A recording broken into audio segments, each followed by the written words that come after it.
such affectionate acceptance. Put a chick in it, make her gay. Ain't nobody got time for that. They were big. They were hitting hard too, man. I feel like I'm taking crazy pills! Broaden the areas of participation for women. That sounds very stylish. What is my problem? What do you think? Beat sitting home watching television?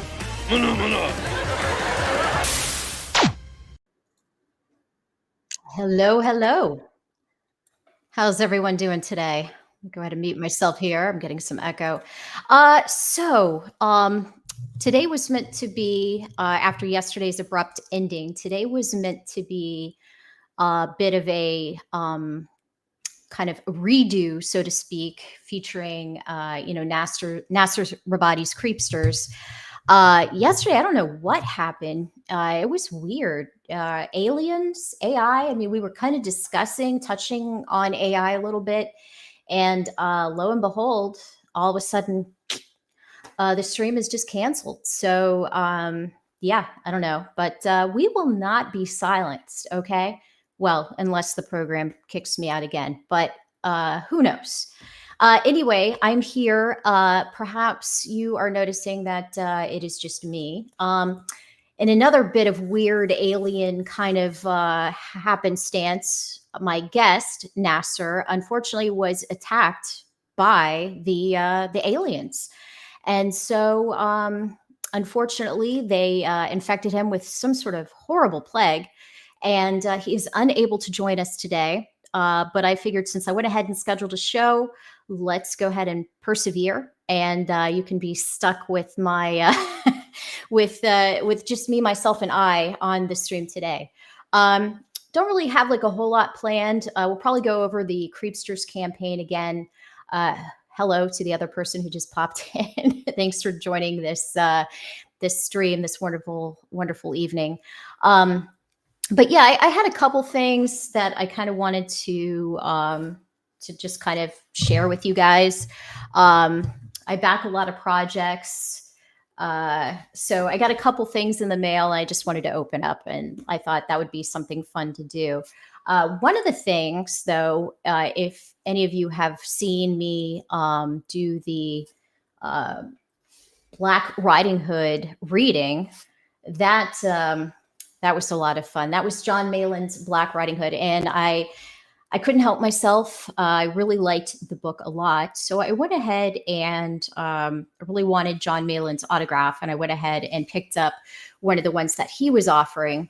And as promised, I have it framed here, and it's going to go up on my wall. I have my other issue that was my reader copy. And, if I ever want to go back and experience all the joy of that. But yeah, got Coach's signature here. Hey, Dark Gift, what's going on? Hey, I don't really have my guest tonight. You just, I don't know if you heard, but the aliens got Nasser, apparently. AI or the aliens or alien AI, they took him out. So he's clinging to life there. Prayers. I hope he makes it through. But in the meantime, we're going to push on through. We're going to give the aliens the middle finger, so to speak. And hey, Shadow Punk, how's it going? I mean, I guess this would be a good time if anybody wants to pop in, put your hand up. I can go ahead and shoot you the link. Did you want to come in, Dark Gift? For some reason, I always want to call you Dark Grift, but yeah, anyway, I was just showing off the wonderful Black Riding Hood autographed by Coach. I like that signature. It almost looks alien-esque in a way. So I don't know. Maybe John Malin is an alien, but I don't know. He's a good writer nonetheless. So that was one of the things I wanted to show off. And of course, I'll put this down here. I don't want to break it. Please don't crash. Okay. The other thing that I got was this huge package, and let me go ahead and, so I don't dox myself. All right. Dark Gift. He says, sure, I'll pop in. Let me go ahead and get you the link here. If anybody else wants to pop in, I mean, this is just kind of a free for all here. Let me copy the link, and I'll find you on YouTube, or not YouTube, but X, Twitter X. Let me see if I can find you on here. Dark Gift. As Ethan says, everything's a nightmare. What is this? Let me see. Let me go and try this a different route here. Here we go. Messages and paste. Okay, try that. Yeah. Okay, I sent you the link. Uh-oh. Yes, Jolly Green. I survived. We were under attack yesterday. There was like the aliens and everything, or AI, or alien AI. You never know these days. But Shadowpunk was asking if the artwork is backwards. No, that's definitely my my feed there. I'm sorry about that. I wonder. Let me go ahead and flip it around because I know it's kind of confusing there. So let me. I'll hide that. Let me go into my video settings and see how much more I can boomer it up, you know. Mirror my image. Let me do it this way. Whoa. All right, let's test something with words. What does this say? Does it say handle with care? It does. Yes. Okay. So we are good. You guys should be able to read everything. Hey, what's going on? A Matt Barr attack? Well, I hope not. I don't think so. I think Matt Barr and I are good. Never had issues with Matt. But I did catch the drama stream the other day. Holy shit. I was like ironing and I was afraid I was going to burn my clothes and everything because I was listening to that whole situation with Liam Gray. And wow, that was something there. I didn't even have words, but I was able to iron my clothes. Okay, no holes, no fires. So, and I think both of them ended up surviving. I didn't finish the entire drama stream, but holy hell, that was crazy. Let's see. Dark Gift. Okay, yeah, no worries. Yeah, whenever you can come in, just pop on in. Anybody else want to come in? We'll make this just kind of a chat for a bit. Definitely, I'll send you the link. Hey, Tom. How's it going? Hi, Comicsgate, right? What happened on the drama stream? It was EVS's drama stream from yesterday, day before yesterday. And he was EFAPing a couple things. I only saw the first one where he was EFAPing, might have been CG Slums or something. They were EFAPing. So it was like Inception, you know, an EFAP of an EFAP. And they were watching... or this was like another one. I don't know. But anyway, somehow you had a bunch of different YouTubers on there, and Liam Gray was on there, and Matt Barr came in. They're having a little bit of a dispute, a kerfuffle right now, and it got pretty heated. I don't know how I feel about it. I don't really like drama all that much. Yes, it's interesting to watch, you know, kind of pop the popcorn and kind of watch it play out. But when it gets really heated like that, I don't know, it kind of, it triggers my agita a little bit. But yeah, I hope they're able to work it out. I know Liam has had kind of a history and issues with different people, but I always like to try to find the best in people. Kind of like an Anne Frank perspective, where even though she was sent to a concentration camp, she still thought that deep down inside, you know, people. Oh, right. Here we go. Let me go ahead and hide this. And let's see. Should I give you an intro here, maybe? If I can find it. Let's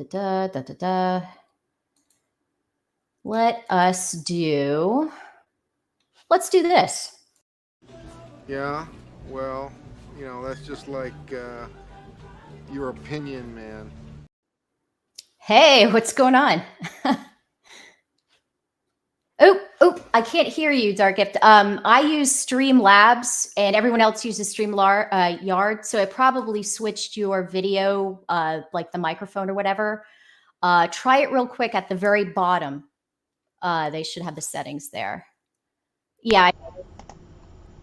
Can you hear me? I think I hear something clicking, something or other.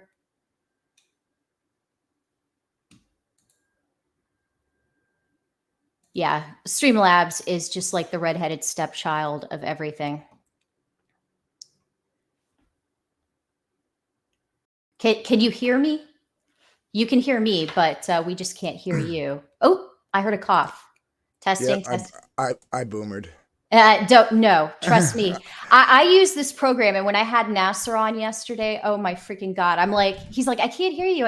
And I'm like, dude, the settings.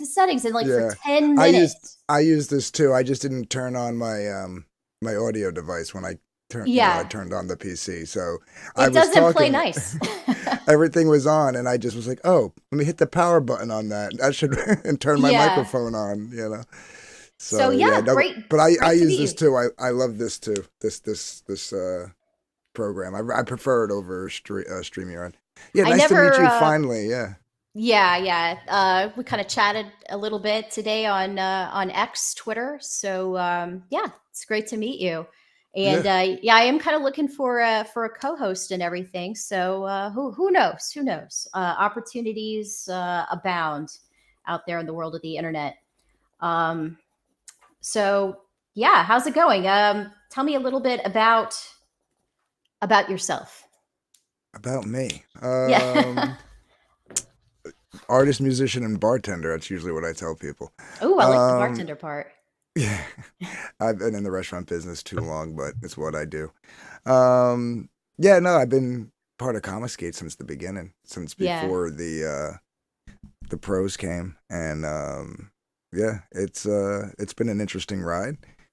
Started off as a fan, and then they call me a super backer because I think I've backed close to like 400 different holy smokes campaigns at this point. Well, not all campaigns. Some of them like were post, like bought them on their eBay store or website or something. But yeah, like 400 different things, and jumped into being a creator myself about 2 years ago.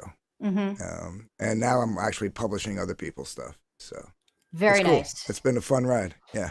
Yeah, I just started the streaming thing recently, but I've been, a follower of Comicsgate since I think around maybe early to mid 2018. So yeah, I listened to your boy Zach and everything early on, and kind of watched the ebb and flow of everything in Comicsgate, the highs, the lows, so to speak. It's been a trippy ride for real. Absolutely. I was just going to touch on this comment real quick. I don't know if you heard when you were, getting ready to jump in here, but I was just kind of touching on that drama stream that EVS had the other day. I was on it. Holy shit! You were on that thing with. I wound up. It was on Well Red's channel, and we were initially supposed to be just like kind of like EFAP and videos and promoting Camel Moon's Hail Salad Blu-ray. That didn't go not well. happen. And Well Red was sick. Like I think he has bronchitis or something, but he wanted to still do it. So it started off okay until Well Red put the link in the chat and pinned it, and then everybody just started coming in. And I have I'm an admin on his StreamYard, so like he just dipped out and left me in control, and at which point Matt and Liam both wind up on the stream. And yeah, it just blew up. And like now they call me the fence sitter. I'm the guy that tries to mend everybody's fences. Yeah. I like the the phrase Switzerland. You just they're just trying to you're not taking sides. You just want to see. I mean, I would think most people just want to see everyone get along, right? Or at least ignore each other if they can. Yeah. It's like you do your thing over there, we'll do our thing there, but let's all agree that we'll just kind of be a little bit respectful and everything. So we were actually supposed to do that, the three of us, me, Matt, and Liam, on an off-air call, and I was supposed to like kind of like let these guys like figure out what the deal is and how they can just shake hands and walk away. But that didn't happen. No, that was that was like intense. Like I said, I'm sitting there just ironing. That's why I wasn't really focusing a lot on the screen. So yeah, I catch up on a lot of these streams when I'm just doing my thing. Do you mind if I? No. Some people do. So I No, go ahead. Yeah, I'm just doing my thing, doing my chores, and having something to listen to makes these mundane things not as unbearable. Yeah, so I'm just ironing there, and all of a sudden, the stream gets to the part where it gets heated, and I'm just like, "Holy crap!" Yeah, it's like for a whole period there, both Matt and Liam, they kind of went like rabid dogs when they first, when Matt first jumped on, but it was quiet for a while, whatever. But it went from like 0 to 50, man. I don't know what Matt said. I don't remember. But Yeah. he said something that set Liam off, and then Liam and then it was like cacophony. Like I couldn't follow what they were like. I knew their talking points separately. That's why I was gonna, like I said, I was gonna try to mediate something between them, Right. Privately. But I just couldn't follow. They were like just literally jumping from thing to thing, and then they would both call on me to like, Dark Gift, you know that blah blah blah, and then before I could even open my mouth to like either agree or like put some context to what they were trying to get me to say, they just talk right over me, and it was insanity. And finally, like towards the end, we were finally able. I think once the adrenaline kind of started to come down, Yeah. and they were both just like done screaming, we were able to like kind of mediate a little bit of like all right, well, I'm sorry for this and I'm sorry for that and everything else. It was like, well, you guys can't prove who's lying or who's not, so let's Right. just drop the talking point, right? Like if you don't have a screenshot or a video or an email or a DM or something that proves the other one's the liar here, then forget it. Is that like an actual thing? Because I mean, I was hip for a while when I was younger, but I'm kind of a boomer now when it comes to a lot of the stuff. And is it true that there are things out there that can kind of fake tweets and stuff to where it Well, looks no, real? But so what you can do is you can like on your web browser, you can go into inspect element. Mhm. Like I could do it right now and change Shadowpunk's comment on my screen to read something totally different, even though on his screen and your screen it'll be right. right, and then just take a screenshot of it and say this is the case, and then I could even go back and like film myself like on video scrolling through the comments to people. You could say, hey, look, this is real, this is legit, look, I'm scrolling that this isn't just a picture, it's not photoshopped. But you can just go into inspect element on any web browser and like change things. So Crazy. it's true that could be done, but not many people know how to do it. Hell, I don't even know how to do it. I just know Right. that it can be done. Yeah, one of the function keys, you hit that and it brings up inspect element. But yeah, I'm not a programmer or anything like that. So yeah, boomer for sure over here. It's just so weird. Yeah, other people were saying that, or Shadowpunk saying here, the worst thing for a CG creator is to be boring and invisible. So it does almost feel like there's like this a cycle. Like you'll have periods where it's quiet, everything's like lovey-dovey, hunky-dory, everyone's just kind of sticking to their own part of the ring, and then all of a sudden it's like crazy. Yeah. Hey, Ani 64. Yeah, Nasser was attacked by the aliens.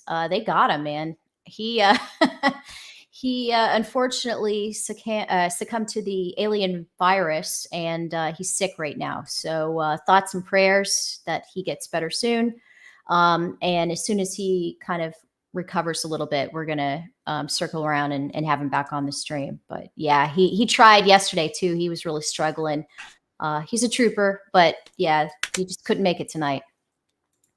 Was he sick or something? Yeah, he got something, I think, over the weekend, he said. And yesterday he said his voice was really hoarse, and It was weird. I don't know if you've ever experienced this with Streamlabs, but I had it where all of a sudden it just cuts off on YouTube. But on my end, it's still showing that everything's recording, everything's fine. So I had that issue yesterday. I thought maybe it was YouTube flagging my thumbnail. Huh. Because like I was streaming to everything. I was streaming to Twitch, Rumble, Facebook, and the live streams were still going on those. YouTube's ended, but on Rumble it was still technically streaming. It was just a green screen. There was just no feed. Mm-hmm. So it was weird. It didn't kill the stream there. So I was thinking that like YouTube was killing my stream, and then somehow that was like kicking back and cutting the feed somehow, disrupting the feed somehow. Yeah, I don't know. I didn't know if I had too much going on because I know this program, kind of utilizes your own, your own hardware. So I didn't know if, maybe my computer was pissed off with me, but I didn't have any other indication that anything was wrong. No, it's just like I see the viewer count go from, like 8. And then it says like boom, 0. And I'm like, well, it shouldn't be 0 because I'm like watching too on my end. So there should always at least be 1. So I knew something was wrong. And then I'm like, Nasser, I don't think we're streaming anymore. Yeah, it took me 3 attempts to get the stream going. Jesus. It would make it like 15 seconds into the intro and then cut, and then the second time it did, and then when I was like, maybe it's the thing because I put like votes for sale because like one of the topics last night on Slumlords was Biden canceling out all 813,000 college debt and then emailing them telling them about it. Yeah, so like that was just one of the topics we were talking about and how that like would affect taxes and stuff and inflation. And so I was like, okay, let me change that to loyalty for sale. And then I was talking about the new pneumonia that's floating around the Netherlands and China. Oh my God. Yeah, it was in China like a week ago and now it's spreading over to Europe. It's going to come here and it'll be like, super bad, I guess, by, midsummer and then definitely going into fall of next year. So yep. Yeah. So I changed that. I changed my wording on that and then with that, the stream went off without a hitch. So that was why I was like, is it YouTube flagging my thumbnail? But like you seem to have had a problem too. So maybe it wasn't YouTube. It was the first time. I've had other kind of weird, like kind of quirky things happen with this software, but this is the first time I've had it just go, nope. But it was still, recording on my end. Yeah. I don't know. I just think, aliens, man. Aliens. Well, they just dropped some new alien news the other day. Oh, so that means there's something else they want us to not pay attention to, right? Yeah, there were, Biden Jr. was doing something in his court case, so they threw up the alien smokescreen. So it is crazy. It's funny. I'm not even a Republican, but like it's like I'm just watching what's going on, and it's like insanity. It was weird. My parents were. I had older parents, and I'm a bit older myself, but they were Democrats all the way up until Jimmy Carter, and then it was like, yeah, nice guy, but we don't really like the way the party's going. So then they switched over and went with Reagan and everything. They were well, at least my dad was hardcore Republican. And I kind of the first couple elections voted that way, but now I just see them two sides to the same coin. Mm-hmm. And we need something different. We, if anything's ever going to change, we need something different. The people in power have no reason to see any change happen to the status quo. They're happy the way it is. So I don't know. The times are strange. The times are strange. Yeah. No, I personally was like, I'm old school 90s liberal guy. I was always like voted Democrat. Yeah. And then I started thinking to myself, like, we need a third party in here. I started trying to push people to vote third party, which is what I did in 2016. But I did vote Republican for the first time in 2020. I'm not gonna lie, but I don't consider Very myself kind, Shadow Republican. Funk. Yeah. I wish I was still in my 20s. Yeah, I was just gonna say, like, what do you mean you're kind of older? What are you, like, 28, 29? Thank you. I almost don't want to say because that's just so sweet. I wish I still was. But I know it's very rude to ask a yeah. woman, but yeah. Oh, I said to say I just clicked back over to the thing and Abra's like 28. That's exactly what I said. Yeah, yes, Shadow Funk. I'm 32. We'll stay there. I'll ask you this: were you old enough to watch Karate Kid when it first came out? Mm-hmm. Okay, so we're probably about the same age. Yeah. So one of the things I was going to do before you were generous enough to share your time with me and join me on here tonight was just received this in the mail yesterday from Billy Tucci and Deborah Tucci. Which one is this? This one is the second one, the Senryaku omnibus. But yeah, okay, the omnibuses. All right. Yeah, this is gorgeous. I haven't backed yet, but I definitely want to do the 30th anniversary one. I have an original copy of that sign, No that floppy. way. Yeah, Whoa. I got it on eBay for $250. Are you backing the 30th one, the artist edition that he's doing? The thing is, I backed his newer She stories, the first two, and I think I missed the third one, and I want to get that first. Yeah. Because I already have the original issue, like it's the 30th anniversary is a nice thing to have because it has all the breakdowns and stuff, and it's nice Yeah. and hardcover. But I already have it. I know the story. So as far as story goes, my main thing is to try to reach out and figure out how I can get that third new She issue. Yeah, for sure. And then I'll work on like all the Omni because I have a ton. I bought like a lot of She stuff when Billy first came out with the new She Way of the Warrior. He's I mean, in terms of quality and everything, he's knocking it out of the park. Billy's a man. Yeah, I know it meeting has. him over the summer. So I hope to meet him sometime soon. I know he does the conventions like more up north and whatnot, but I'm in the armpit of Florida, so. Oh, gotcha. Yeah, I'm here in Jersey, so the Jersey Comic Fest thing that went on in June. Yeah, you got to do that. Yeah, I went up there. I got to meet Ethan in person. I got to meet Billy. Ethan basically invited us out to dinner. On Billy was kind enough to call the restaurant and squeeze 2 more people onto a table of 11 on a Saturday night. That's awesome. Yeah, and then we all went out to eat, and it was great. I was sitting right next to Graham Nolan. Got to meet him. I got to meet Graham in Tampa. What a sweet guy. He is such a gentleman. Just a terrific guy. It was an honor to meet him for sure. And I'm hoping to meet Aaron Lopresti sometime in real life. We've had the chance to meet each other online, but I'd like to see him in person.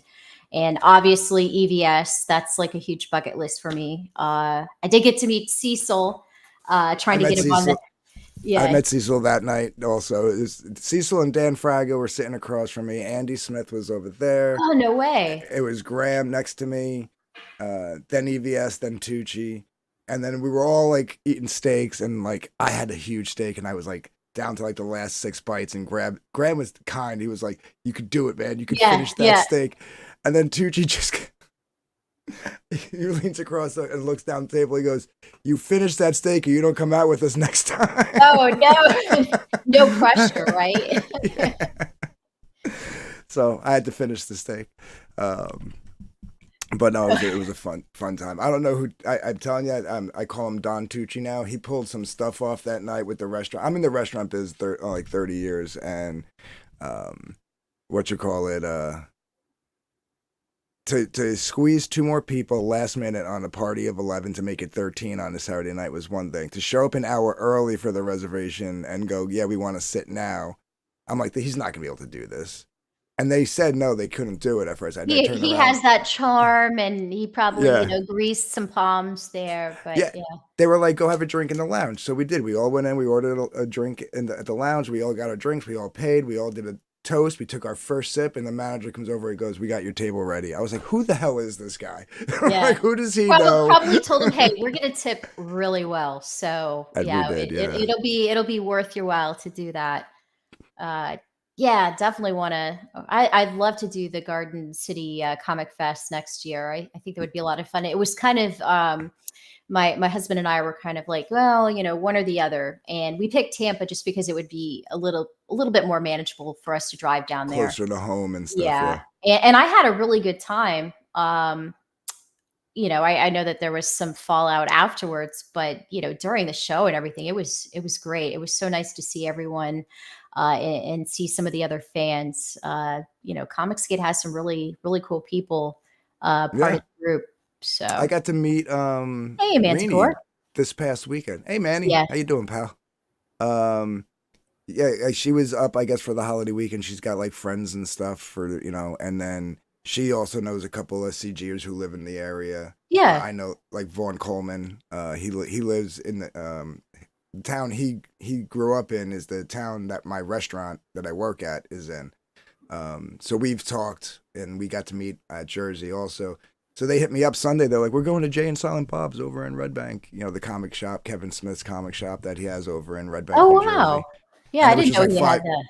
Yeah, it's been there for years. It's more of a collectibles area. They got a decent comic section, but it's more of like a collectible and memorabilia kind of place. And they used to film the So true. AMC TV show Comic Book Men there. And so I was like, "Yeah, I'm getting off work in an hour. I'll meet you over there." So we went over there, hung out, and then they were like, "We're hungry. We're gonna have dinner in like an hour." I was like, "All right, let me go let my dogs out and get changed," because I went straight from work. I also work in the office on certain days, and I was in the office that day. I was like, "Let me get out of these shoes and shirt and put on a sweatshirt," and then we went and relax a little bit. Yeah, and we went. I brought them to my job, and because it's a nice little spot right on the water here in Jersey, so. I was like, "Yeah, let's go there." We went out to dinner. Great time. The three of us just had a blast. So it's nice. It's nice to finally start meeting people. Yeah, it really is. Shadowpunk wanted to know, are you a creator or a collector? It sounds like you're a little bit of both. Both. Yeah. I'll always be a fan. I'll always be someone from the chat. My first thing I ever did was I did the Ashcan Sunday Follies for Mandy on her first campaign for Wart the Wizard. Oh yeah, there was nice. A little 12-page Ashcan, which is filled with old Comicsgate lore. We did Lightbringer 1, which I published for Iron Liz Scochill of Channel Awesome fame, which is a play on Linkara's Lightbringer. With art by Vic King. I'm working on Hunting Alice, which is really late, but there was issues with that, and I was able to finally take care of some things that got some obstacles out of the way, and now that book is back on track. We just released Pariah Blood and Mud, which is from a really cool. older gentleman named Doc Blaylock. And he wrote and drew it. This is actually Luke Stone's cover that he did for us. Nice. And we have a Jim O'Reilly cover. And we're getting ready to do a noir, 16-page noir zine called A Damn Dirty Thing, which takes place in the same universe as Pariah, Blood and Mud. So, the 3D figure Gem Shock. That's awesome. Yeah, Very Mandy cool. loves working with people, like giving them their first shot at something, or hoping to get them noticed. And if she likes your stuff, she'll put it on her campaign. So I really enjoyed her the work she did, the Vampire Hunter, Jack the Ripper Vampire Hunter with Peter Gilmore. Holy crap! That his art in that is just it's his best stuff. Next level. It was so good. Stuff. I have a bunch. I collected like his artwork. I try to get as especially, like not the Kings, right? Like I could, I would love to get like EVS artwork or Dale Keown or whatever. But I loved collecting some of the smaller guys, and Vic King's one and Pete's the other one. I have the original artwork for Super Dead. for the Oh, cover. nice. Yeah. Yeah. And I have his, like, he does a bunch of stuff like with the old Universal monsters, like Bride of Frankenstein and stuff like that. I have a bunch of his stuff over there that me and Peter we go back in Comicsgate. Yeah, so Just a bit, yeah. One of the things that I've really enjoyed in Comicsgate, one, it got me into comics, discovering the whole world of comics, but just kind of discovering the indie world of comics. I didn't realize, just how vast it is and how creative and talented some of these people that, unfortunately, a lot of the world will never hear of because they're just on such a small scale. But I mean, a lot of the indie guys here are just blowing the big two out of the water, like anything the big two are producing. And again, I was never like a hardcore, real comics fan growing up, but I did read the occasional Batman floppy, Superman floppy, Flash. I wasn't an avid follower, but I was aware, X-Men and all that. But yeah, just getting into the world of indie comics, like discovering She and everything, and seeing what Mandy's creating and all that. It's been fun. I really like it. yeah. Oh, as far as creating goes, I'm I'm an artist. I haven't. I guess technically you could say I'm a writer. I did write the story for the Ashcan, but it was like I said, it was just kind of like referential Comicsgate lore. Yeah. But I will be writing a book next year and basically doing everything on the book, writing and drawing it next year. Oh, nice. Can you give a little tease? Are you at that point where you? Yeah, it's called Broken. It's basically something I've been like kind of working on like for almost like 2 decades, and it keeps like metamorphosing into something else. But it's basically a horror book. And it's basically a horror book that like it's like a mishmash of like different like genres of horror, mostly like the traditional stuff like vampires, werewolves, witches, stuff like that. But it takes place like 50 years in the future, so it's a little dystopian, but not like nuclear fallout dystopian. And it centers around a vampire and a witch, a young, I guess teen, like 18, 19-year-old witch. She just graduates high school. She's about thinking she's going to college, but life has other plans for her. Yeah. Yeah, there's like a whole deep thing. Like, did you ever see? I was kind of upset when they did this because it was kind of like my idea before, but put on TV, and I was like, man, they beat me to it. But remember the movie Legion with the angels? I do. I didn't watch it, but I do remember the trailer and everything for it, and the concept.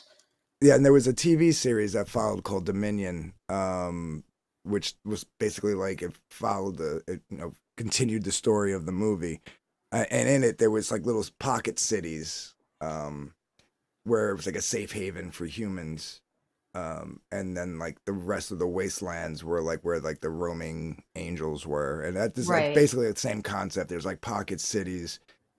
Monsters are now known; they're not like just limited to like lore and mythos. I like that concept. Yeah, everybody knows about vampires, but everybody's living all this safe lives in like these walled-in cities, and it's like life goes on as normal, but outside the walls is, chaos. But there are certain pockets of like of the monsters, like the vampires, werewolves, that kind of know that total anarchy, if they have nothing to feed on, then they're gonna die. So they need to try to pull everybody back. Like they're trying to basically work with certain factions of humans to like rein in the monsters. Yeah. Not really to save the humans, but just basically to have like, a food supply. Yeah. You know what that reminds me of? What was that movie that Ethan Hawke was in, and the one guy from Jurassic Park where vampires kind of rule the world and they Oh, harvest humans. Daywalkers. It was a cool movie. I liked it. I don't think it was very well received at the time, but it was an No, interesting yeah. premise. I I liked just it. watched it again for the first time in years. I just happened. It's Yeah. funny that you brought. Yeah, and then he finds a cure for vampirism Yeah. at the end. Yeah, and yeah, it was a really good it was a good concept. I like that too. But it was like, but yeah, fairly similar. But instead of like monsters being, they are still kind of savage and roaming around. It's not like they're Right. sitting like but it's going to allow me also to bring back. When I say bring back, they were never in existence. But some characters that I created years ago when I was like in my late teens, early 20s. I was like, man, I can kind of work these and like revamp this idea that I had when I was like 18 years old through this book. Because I had a team called the Dark Riders or something like that. That were like monster hunters, right? So I can rename them Darksiders, which is what I call my chat, right? Yeah. And I could have one show up in one of the books 50 years later as an older man, like the sole survivor of this trio of heroes. Yeah. And then I like that. And then he can go and tell the story of when he was younger, before the fall of civilization. Right. And then I could kind of bring that storyline in, That's and cool. then I work like on the that. Yeah. concept and everything. Are you going to be launching that next year? Yeah, I was hoping to at least get the sign up done by like December of this year, but I don't want to do it until I have Hunting Alice off my plate, and we're working on Lightbringer Volume 2 right now. Dean James is the penciler, I'm inking, and Liz Skochel is writing. So we're still kind of working on those two books right now. So once those are off the plate, then I'll launch the sign up for it. So yeah, I'm probably thinking next year sometime. I'm looking forward to that. Hopefully, too, the economy will be a little bit better, or maybe getting a little bit better. I don't know. Who Right. knows what's going to happen? You never know what tomorrow will bring. But definitely, I look forward to signing up for that. I see JD Kirby out there. What's up? Yeah, JD? yeah. He just say it. He's still here. Big fan of you, and he's glad that you're here. He's like, I don't even know who the other dude is, so I don't know if he's talking about me or Nasser. Probably Nasser. Yeah, yeah. JD. Yeah, 'cause I shared out the link on Twitter, so I don't know if it worked. Oh, I appreciate that. Cool. Thank you. Anybody here? Yeah. Did it go? Hold on. Sometimes Twitter is. Oh yeah, there it is. Okay, good. Yeah, Manticore seems to like the idea of your story there, mentioning that he sees some promising things there in the future. Yeah, I like the sound of that. People like to always, well, not always, but, some people get jaded and say, creativity is dead. And I think it's there, maybe not so much in Hollywood, but, definitely independence. I think, there's still a lot of creativity out there. And Well, as a musician, they say like same. There's only 7 songs in existence, and writers will say the same thing. There's only 7 stories that you can ever write. It's just what you do with them to make them your own, mhm. and the little twists and turns or little crescendos and stuff like that. So, and I believe that's kind of true. I mean, like there's only so much you could do. I mean, you need at the basic core of a story, you need a beginning, middle, and end, right? And you need some kind of arc, and and then depending on the genre of the story, depends on some of the other things that goes along with it. But the originality is where like how you tweak it, where you fluff the line over here and pull the string over there, and what I mean. And, kind of put your own twist on it, your own, I guess maybe your own life experiences can kind of have an effect on what you add to it too, your own flavor, so to speak.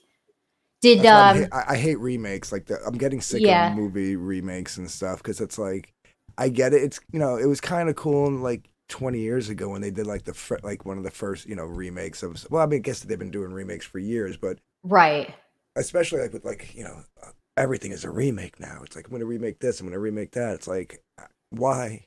You know? I thought it was a good idea when special effects were just starting to really, hit its stride and everything. I'm like, wow, we could take these classic films from years ago and just, remake them, but just tweak them and make them look a little bit better. But no, it's like if something happens, I don't know if the directors, the writers get in there and they're just like, well, I got to put my own spin on it. And they take like a great story, a great foundation, and just kind of crap all over it. Yeah. I've been lazy. Yeah, it It's is lazy. really lazy. I've been really disappointed in movies lately. Um, hey, what's going on, Tattooed Biker? One of my friends there, really great guy. Check out his channel, please. He does Nice. kind of like the horror stories and everything. So as I mentioned before, like if you're doing chores and everything, put some of his streams on, and they're just really cool to listen to. Like his stuff a lot. Tattooed Biker. Two of my Yeah. favorite things. Tattooed And he Biker. has a really cool kind of soothing voice, and for the content that he covers, it's like just really kind of spooky, paranormal kind of stuff. Biker. Oh, there he is. Subscribe. I'll check it out later. But speaking of kind of being disappointed in movies and everything, there is one movie that I'm really stoked to see, and I'm hoping to see it tomorrow. Do you like giant monsters? Because I'm planning on seeing Godzilla -1. Yes. I have like 23 free tickets to the movie theaters, and like nothing strikes my fancy. Yeah. You know, And that so there's just sitting on them, so I might use it on that. That opens tomorrow. Yeah, well, at least in my area, I'm hoping it opens in most areas. I think it was supposed to be the release date was December 1st, but and this is from Japan, so it's going to be Japanese, spoken language, and you have the I think It's the original studio, right? yeah. And so I'm looking forward to that. I don't want to see the stupid, human kind of, all the drama and everything. I just want to see Godzilla. It's supposed to take place like just immediately following World War II. So, in the story, the Japanese are supposed to be kind of slowly recovering from the fallout, from World War II, the two bombs and everything. And then all of a sudden they have to contend with, Godzilla. So I want to see him lay waste to everything. Just kind of some mindless fun, which would be a little bit of a change from some of the stuff they've been showing lately in the theater. Yeah. I'm upset. My Daily Wire Plus subscription ran out, and that new comedy that they came out with releases tomorrow, and I'm like, I can't afford to resubscribe. Wait, which one is that they're releasing? It's a comedy. It's called Lady Ballers. Lady Ballers. Yeah, I don't think I saw that one. The trailer? No, it's so funny. It's like old school slapstick, on the nose, 80s comedy. Like we haven't seen a comedy like this in probably like a decade. Probably since they did because I get dodgeball vibes from it. Oh my god, that one was classic. Lady Ballers trailer. Let me see. How does that work exactly? Because I haven't been streaming very, very long. Can I show the trailer? I just have to pause it every few. Yeah. And it's not that long. Yeah. So I would pause it like every couple. Like I didn't get struck. We showed it last night on Slumlords, and I didn't get hit for it. So okay, let me go ahead and I'll bring it up. I got to make sure I don't share the wrong screen here. Well-read comics. There he is, the guy who left me out to dry this weekend. You yeah, oh my God. That was we were talking about that. Well-read about the that insanity. All right, I love Well-read. He's a good dude, good people. He's one of the only channels that really like reviews comics in this sphere. Him and there's probably a couple others that do it now, but for the longest time it was just him and Kimosabi. And Kimosabi does like pre-recorded. Yeah. Well, Red's unique. He doesn't read the book until after the review. Oh my God. But because he acts as the audience, right? And then he brings 3 panelists on who have read the book. And then like I'm usually on there. I've guest hosted sometimes. So on those I didn't read the book until afterwards either. And like he asks the pertinent questions, like, you know, how's the story, the art, you know, and goes into certain things. And depending on what we're saying is where his next question will lead. And he'll take questions from the chat also. But this way he can literally be the audience and like be like, sell me on this book. Why do I want to back this book? Yeah. What? Yeah, you know, so. I like that. That's funny. Commenting on it, and he hasn't even read the book and everything. All right, let's go. Let's see what this trailer is all about. Let me go ahead and make sure the volume's up so we can hear it. And let's see. In a world where women's sports is being transformed, Oh, Jesus. the Daily Wire calls foul the most triggering comedy of the year. Oh, my God.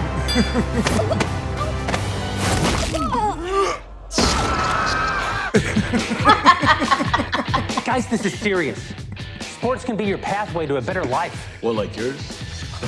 Please don't steal my catalytic converter again. Winning matters. Oh my God. It's the key ingredient in becoming a winner. Maybe we should try it sometime. Are you gonna move? I am not.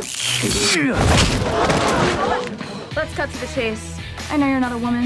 Hey, you don't know how he identifies. Exactly. I love that. I love turning the tables on him. I kind of have a different opinion on that. Like the guys going to women's sports. I say, you know, exploit it. If people are going to be that stupid. At this point, yeah, right? Like, yeah. I think a bunch of guys should just go and invade women's sports right now. Exactly. And just, you know, make society finally say it's enough. You know, you got to draw a line in the sand somewhere. But yeah, I like this a lot. Let's continue on here. What do you know about the U.S. Opens for the global games? You want us to compete as women. $5,000 prizes. My lover says you were a great coach back in the day. My lover. This is the way the world is now. My 8-year-old daughter told me all about it. So a guy can become a girl with no physical changes at all. Oh, yep. It's called gender fluid. So I can be a woman on the court and a man in the bedroom. I can't believe it. Nice. You mean when you're sleeping? Yes. Yeah. Oh my God. I love this. I love this. Is this going to be in the theater or is it just something that they're... It's going to be on their streaming service. They'll probably like they did with the Gina Carano movie. They waited like a year and then they just put a limited release in like limited theaters for like a weekend just so they can be nominated for awards or something like that. Right. But it's on their streaming service and it hits tomorrow. Well, this is going to trigger all the right people. So. Oh, it already did. It already did. Yeah, Twitter was blowing up. Play basketball. We have to get the whole team back together. It's time. We're in. I'm in. I'm in. To play. Lady Balders. Mount up. Like No a worries, girl. Kate. I'm with her. Believe in my truth. This is my truth. Oh. From heroes Day one of being a girl athlete. I love being a girl. to sheroes. We could dominate every woman's sport. Running, swimming, soccer. I said sport, Felix. It's ladies basketball, boys. Oh my God. Nobody watches. Oh my God. He was being sniffed. Are these seats open? Never mind. Getting dunks.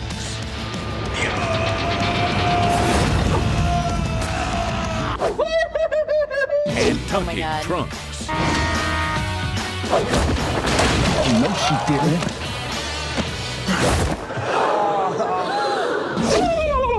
That's the biggest I've ever seen on a lady. Lady ballers. All right. Yeah, I'm sold. Yeah, I got to get my subscription back when I can. Oh my God. That's just great. Hey, Fanta. How you doing? Hey, Fanda. That's my online CG girlfriend. Ooh. Ooh la la. Oh my goodness. Although she was cheating on me with another guy. Oh no. Yeah, she had another online boyfriend. Oh no, we gotta talk this out. We gotta She we gotta broke my heal. Oh Lord. Uh-oh. There's some other heart emojis going to oh goodness. Mantis says, get a room. So what about you? You said you weren't a big comics fan, but like now you're here within the CG sphere. Yeah, it was weird. I actually ended up tripping into the rabbit hole and coming here. I was into board gaming back in like Okay. 2015, 2014, 15, 16. Um, hey, how's it going, Matt? Good to see you. Hey, And Matt.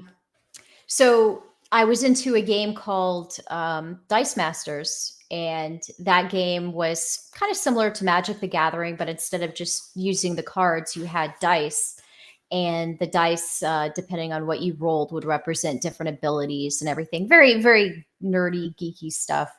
And but I wanted to learn more about the characters because as new sets would come out, they would kind of cater or highlight the more obscure characters and everything. And so I wanted to learn about it and ended up watching Comic Storian.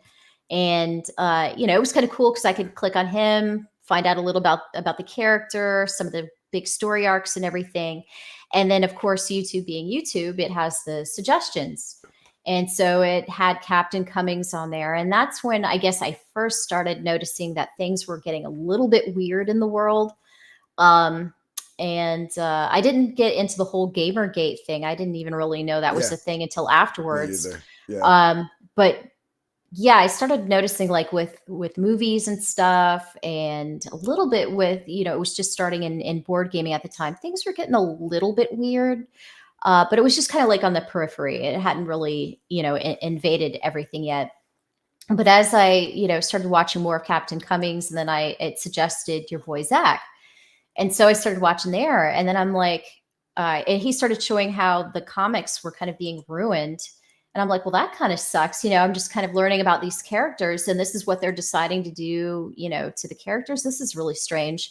And then it started suggesting EVS's channel and everything. So it just kind of, it was like a progression, like I said, rabbit hole kind of thing over time. And then it was just kind of a moment where just everything in society was going crazy with the whole SJW, movement, them going crazy and trying to change everything that I loved in the past. Like the most recent victim is Doctor Who. I was a huge Doctor Who fan before it was even, cool to be a Doctor Who fan. Right. I had the audio dramas. I used to read the books when I was in middle school and high school and everything. The first book I backed was actually the first Jawbreakers. I actually did that before I backed Cyberfrog, believe it or not. And which is funny because I used to be a fan of the Ninja Turtles. You'd think it would be kind of like a thing where it would be in my wheelhouse, but it kind of took me a while to get on board. But then I like the whole idea of just kind of supporting what you believe in. And I really believe in, the Comicsgate movement and the principles of Comicsgate. And so I started following other people in Comicsgate and just kind of seeing the pushback against the culture war, because it is definitely a culture war out there.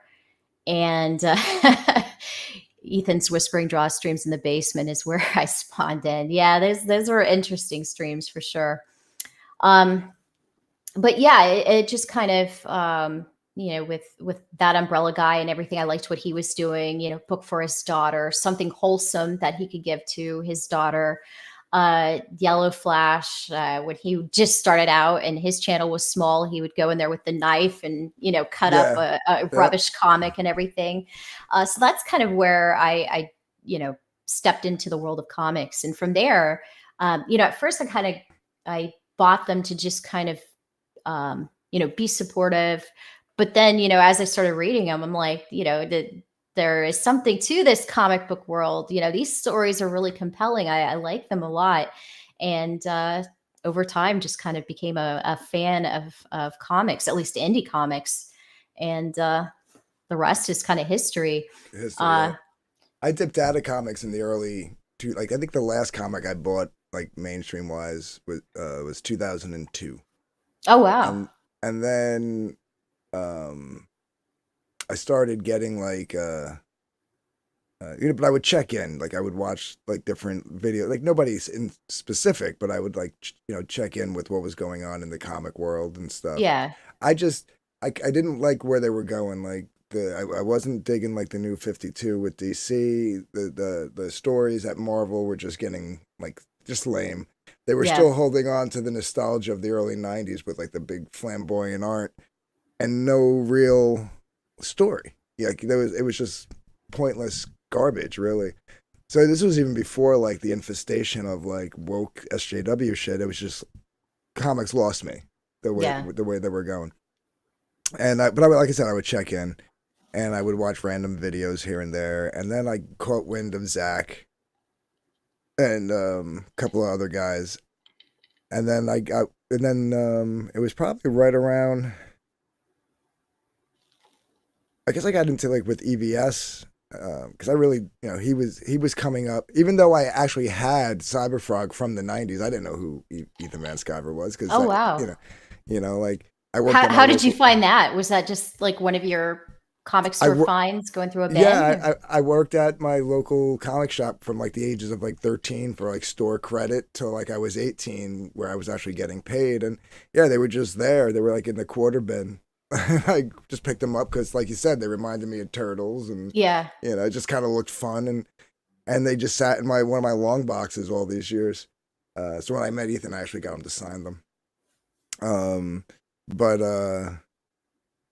Yeah, then the Last Jedi happened, and then I felt weird. I felt sick after the Last Jedi. I was actually left that, and like even though he liked my old roommate, even though he liked it because he was younger, young kid, I could have been his father. It was just one of those like restaurant. Like I knew him through the restaurant, because there's all ages and stuff. Young Padawan learner. Yeah, he's like, I knew young and gay and a little bit progressive, but like, I don't care. I honestly don't care what you do.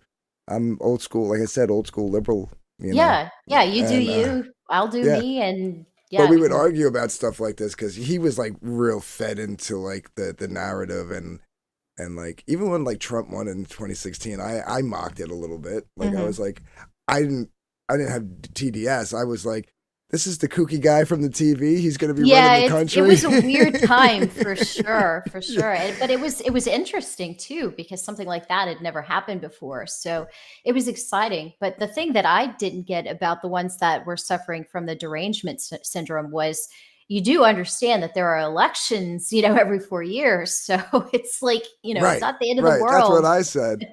And then like, I was always against like mainstream news ever since, like, especially ever since like about 2 or 3 years after 9/11, I started to really distrust mainstream media. So I was always against that. And I started to realize like they're lying about him. Like he didn't say this, like he didn't do this. And then like getting into fights on Facebook with people I've known all my life and they're calling me racist. And I'm like, why? You're sticking up for Trump. I'm like, no, I'm calling out CNN for being a lying sack of shit just because it happens to, make Trump look good. That's like a byproduct of the argument. Like I'm not, my goal isn't to stick up for the man. It's to point out the lies of the media. Like it could be anybody that they're lying about. I'll call it out. Yeah. Oh, these days it's even worse with deep fake and crap. You don't even know what the heck's real these days. So yeah. Weird So time. that was like the thing, and we went and saw that movie because like I didn't mind Force Awakens. It was a beat for beat. I thought it was a safe kind of introduction. Like this is going to be the reboot. This is where we're going.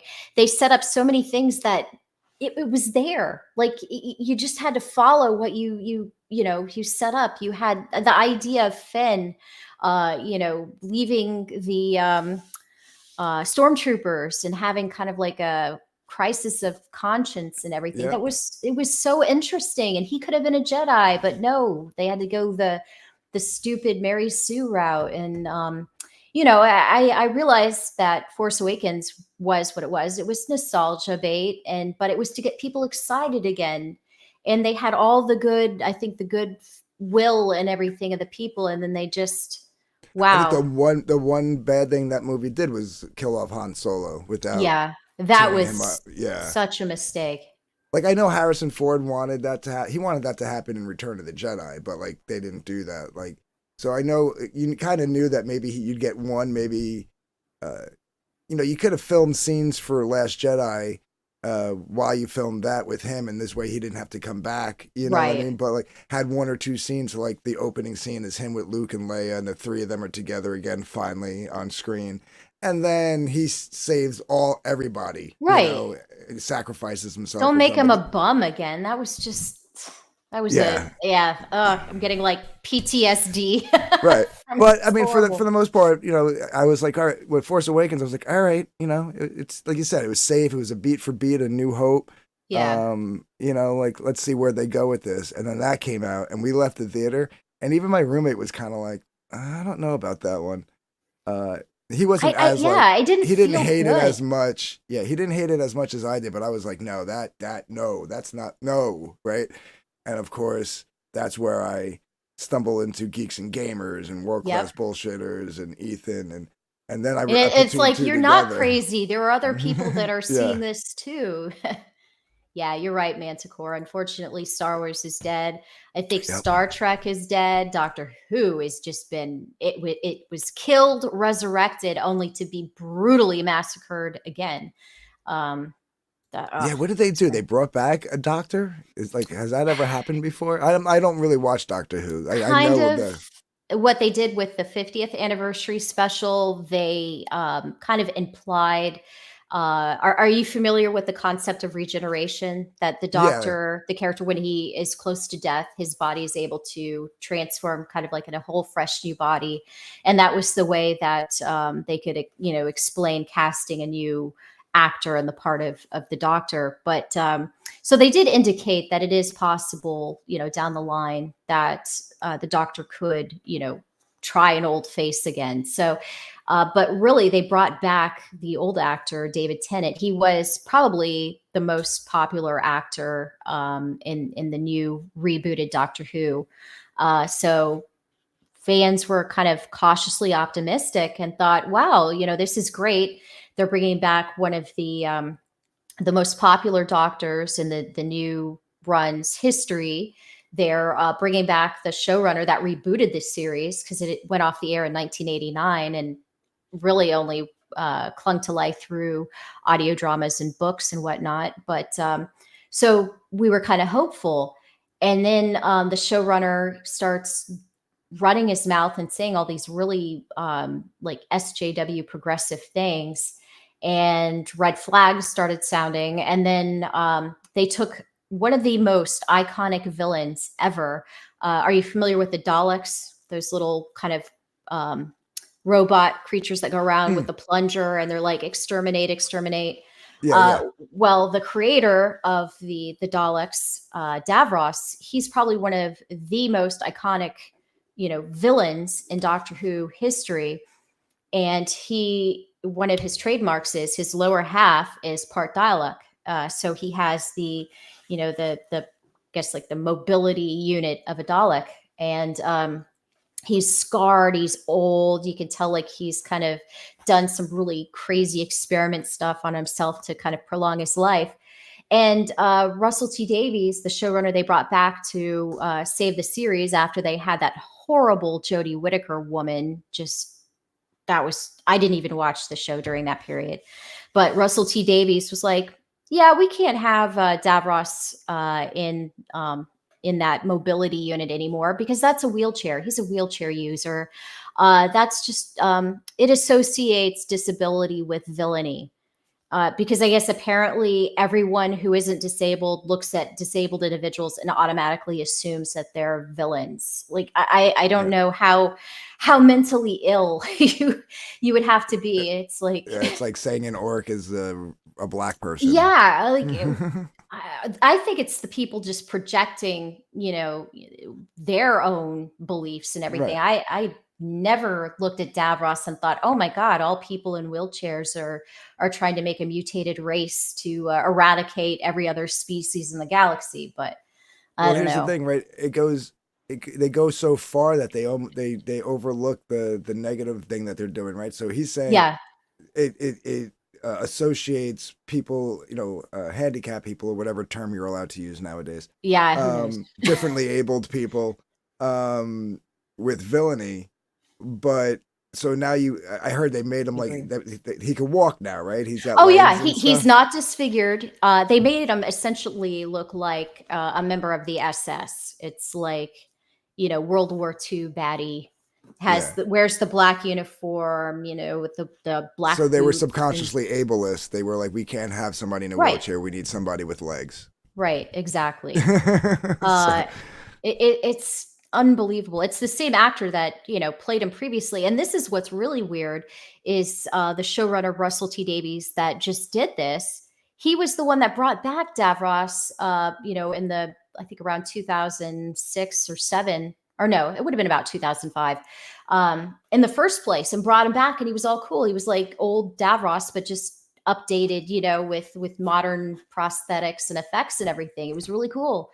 But no, we can't have nice things apparently, and How did they explain his rejuvenation?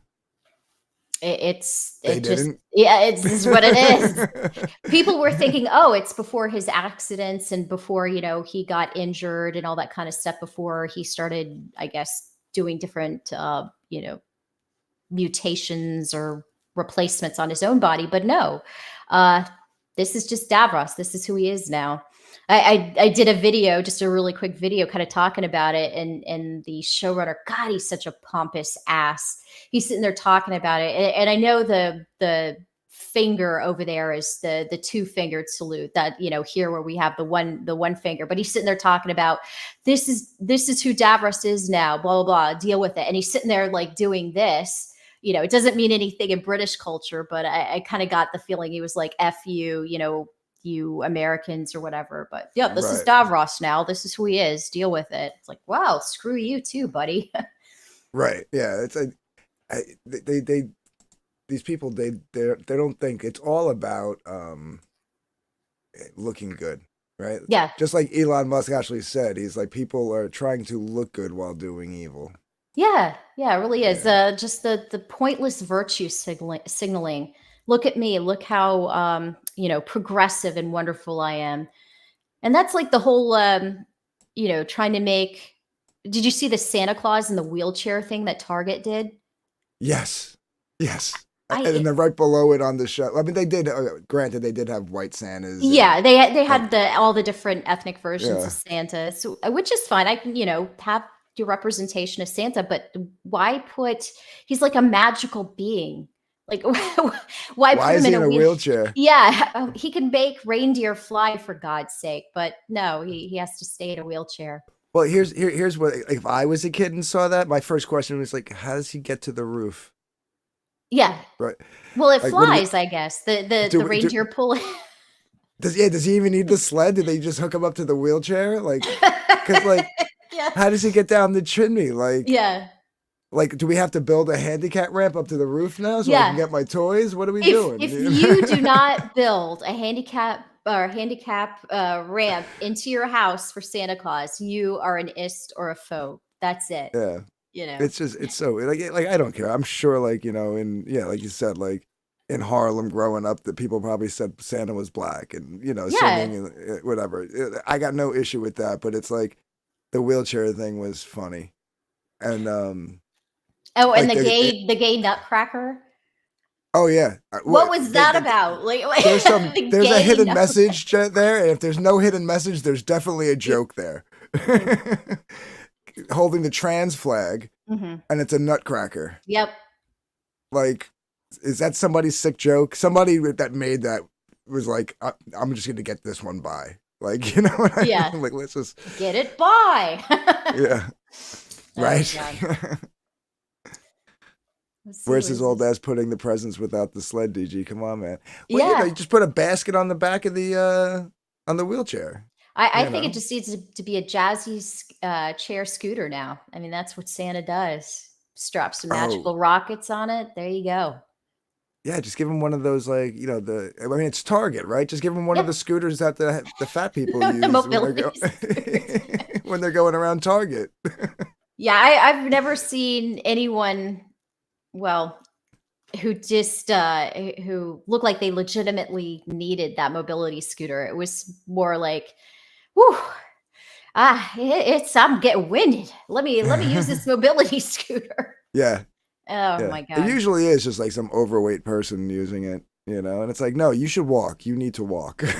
Yeah. The tires on the scooter are all kind of like bowing out a little Wobbling like this. You see the manager going, oh God, we're gonna have to send that one in for repair again.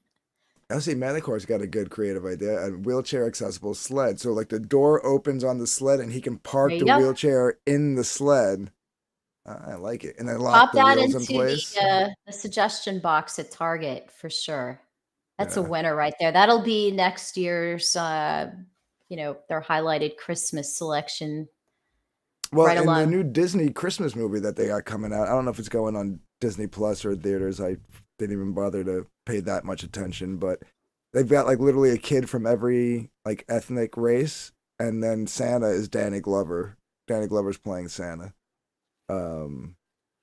And apparently they're like the one kid's supposed to be in like 5th grade, and he's got a crush on a high schooler, and he calls him a hottie or something like that. I don't know. It's God. like really He weird. calls And him a hottie.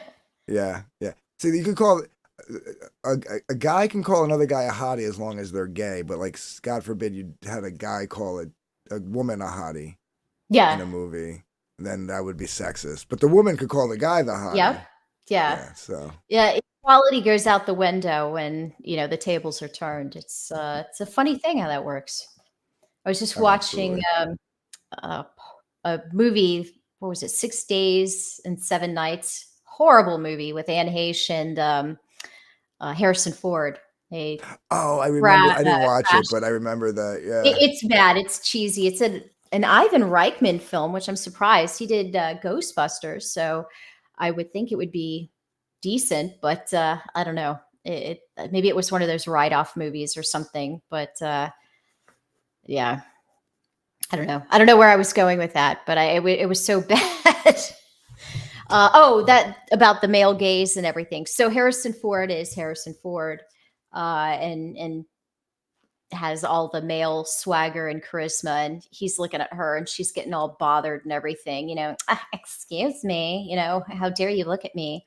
Never mind the fact that she's dressing in such a way where she's, she wants people to look at her. Very short shorts and very tight shirt, no bra, that kind of thing. But it's perfectly fine. Like you were saying, if she wanted to go and just kind of look him up like a side of beef, like, yeah, that's fine. No problem. But Right, I don't know. right. Those double standards really piss me off. I'm all for people being treated equal, but we're not all equal. Men have certain physical traits that women don't have. I'm sorry. It's biology. Deal with it. And I hate women. No, if I'm being like overly obtuse on this, like you were saying, she was dressed a certain way. Like when Yeah. women dresses provocatively, and then they like don't look at me, blah blah blah, and you're like, but look, your cleavage. She would be mad if he didn't look. If Right. he ignored her, she'd be like, "What? You think you're too good for me?" It's like But when it's they like say- I hate you're when they damned try if to you say, do, you're damned if you don't. So I dress this way for me. No, you don't. no. There's nobody who wants all their skin showing all the time. Like, I'm No. sorry. Like, no, you know what I mean? Like, especially in November. Yeah, Like, right. like if you want to dress that way in like November and December for you, then you have issues. I mean, Yeah. it's like 30 degrees out. It's like negative 10 degrees out, and you're like barely covered, but you're doing it for you. Okay. Not because you're going to the nightclub, right? Like, no.